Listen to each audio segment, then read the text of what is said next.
کہ مومنین اگر انہوں نے دنیا میں اچھے اعمال کیے اور ایمان کی حالت میں ان کا خاتمہ ہوا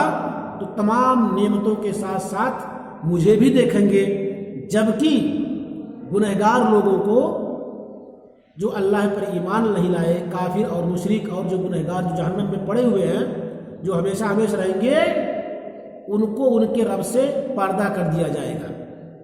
یعنی وہ نہیں دیکھیں گے، جیسا کہ اور آیتوں میں اللہ تبارک تعالیٰ نے وضاحت کے ساتھ کہہ دیا کَلَّا إِنَّهُمْ عَنْ رَبِّهِمْ لَمَحْجُوبُونَ، وہ لوگ اس دن اپنے رب سے پردہ کر دیے جائیں گے، وہ اپنے رب کو نہیں دیکھ پائیں گے۔ یہ بہت بڑی بدقسمتی ہوگی کہ اپنے رب کو انسان نہ دیکھ سکے۔ تو